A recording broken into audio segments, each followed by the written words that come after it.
স্মরণকালের ভয়াবহ বন্যা ঘটে বাংলার বুকে। ইতিমধ্যে ফেনী, কুমিল্লা এবং মিরসরাইয়ের আশেপাশের এলাকাগুলো বন্যায় প্লাবিত হয়ে গেছে। এতে ক্ষতি হয়েছে মানুষের, এতে ক্ষতি হয়েছে পশু পাখির জনজীবনের। এই ক্ষতিগ্রস্ত এলাকাকে, বন্যা কবলিত এলাকাকে সাহায্য সহযোগিতা করার জন্য এগিয়ে আসে দেশের বিভিন্ন প্রান্ত থেকে বিভিন্ন জায়গার মানুষ।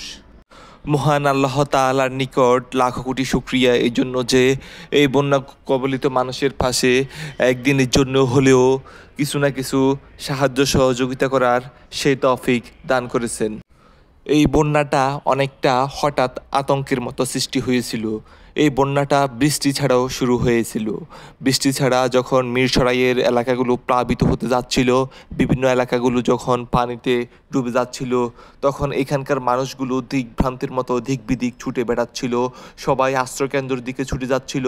অনেক মানুষ অসহায় অবস্থা ছিল, তাদেরকে উদ্ধার করতে আমরা এবং আমাদের সাথে অনেক সহকর্মী ভাইয়েরা যায়, উদ্ধার কাজ চালায় এবং বিভিন্ন আশ্রয়কেন্দ্রগুলোকে ত্রাণ বিতরণ করে মানুষের পাশে দাঁড়ায়, মানবতার পরিচয় দেয়। সন্ধ্যা হয়ে যখন রাত্রের দিকে সময় এগায়, তখন মানুষের ভিতরে আতঙ্ক আরও বাড়তে থাকে। সবাই ঘর বাড়ি ছেড়ে আশ্রয়কেন্দ্রের দিকে ছুটে ছুটে যাচ্ছিল। মানুষের মনে নাম না জানা এক আতঙ্ক কাজ করতেছিল। কি হচ্ছিল বাংলার বুকে, কি হচ্ছিল মিরসরাইয়ের বুকে। এই বন্যা কবলিত এলাকায় শিশু এবং বৃদ্ধদের সবচাইতে বেশি কষ্ট হয়েছিল। বৃদ্ধরা তারা চোখে দেখতে পায় না ভালো করে, রাতের আঁধারে তারপরে তারা জীবন বাঁচানোর তরে অন্ধকারে হেঁটে হেঁটে দৌড়াদৌড়ি করে যাচ্ছিল আশ্রয়কেন্দ্রগুলোর দিকে। এই দৃশ্য নিজ চোখে না দেখা পর্যন্ত আপনি বুঝতে পারবেন না কত যে কষ্টের এই দৃশ্য। চারিদিকে বিস্তীর্ণ জলরাশি, সব দিকে অথই পানি আর পানি।